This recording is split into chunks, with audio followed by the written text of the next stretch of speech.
Good morning, dear students. So, today we will do our next topic, that is the sex determination. Actually, to understand the how the determination of sex happens, we need to know the following process. Means the baby will be male or female. How can we decide? So, as we know that humans have 23 pairs of chromosomes. Out of these 23 pairs, 22 pairs are autosomes, means that chromosomes are not responsible for the sex of person, and only one pair is the sex chromosome which actively takes part in the process of sex determination, means that one pair of chromosome is responsible for the sex determination, and that is known as sex chromosomes. Both male and females carry two sets of sex chromosomes. Both have two sets. Male has one X and one Y sex chromosome in which both are active. Means males produce two types of gametes, one having X chromosome and another having Y chromosome. But the female has both X chromosome. They have both the X chromosome. So in which only one is active, means a female can give only its X chromosome. The XY sex determination system is found in humans, mammals, and in some insects and in some few plant species also. Actually, what happens in this case, that father has both the chromosome X and Y. So the gametes produced from the father are X and Y. On the other hand, mother has only X chromosome XX, so it produces only two gametes, means both gametes have X chromosome. So if the X chromosome from father fuse with the X chromosome of mother, then the baby will be a female, or you can say girl. And if the Y chromosome of father fuses with the X chromosome of mother, that means XY, and that time the baby will be male. Again, see it that if X fuses with X, then the baby will be female, and if if Y fuses with X, then the baby will be male. So in this case, you can say that 50% are female and 50% are male, means there is the probability of female child 50%, and similarly the probability of male child is also 50%.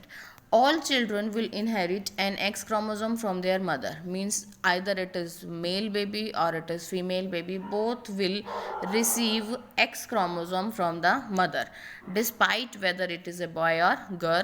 Thus the sex of children will be determined by the type of chromosome inherited from their father, means the sex of baby will depends upon the chromosome that is coming from the father, not from the mother. A child who inherits Y chromosome will be a boy, of course. If the baby, for example this one, inherits X chromosome from mother always, and if it inherits Y from the father, then it will be a male. And if it inherits X chromosome from the male and X chromosome from the female, then the baby will be female. So a child who inherits Y chromosome will be a boy, and who inherits X chromosome will be a girl. So a male semen that contains gametes, it holds approximate 50% of the Y sperm cell and other 50% of X sperm cell, which fuses with ovum, which is only with X chromosome. So the father will decide that the baby will be a boy or baby will be a girl. So this is about the sex determination of human beings. Our next topic is acquired and inherited traits. What are these? Actually, acquired traits are the qualities that are developed in an individual in response to certain conditions in the environment. These cannot be transferred to the progeny. What is the meaning of that? That the traits which we acquire during our lifetime, that is the acquired traits, and these traits are not transferred to their progeny. They only helps an organisms to survive, and therefore they do not direct the evolution process. Means they doesn't affect the process of evolution. For example, including bending of plants due to wind. So it is an acquired trait, means the progeny of that plant doesn't have the bending leaves because of wind.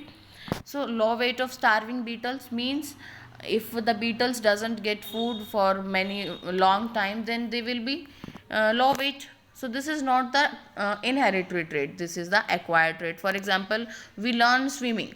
So swimming is the acquired trait, we doesn't inherit from it from our parents, and neither the organism which knows swimming inherited this trait to its offspring. So these are the traits which we acquire during our lifetime, and they helps us only to survive.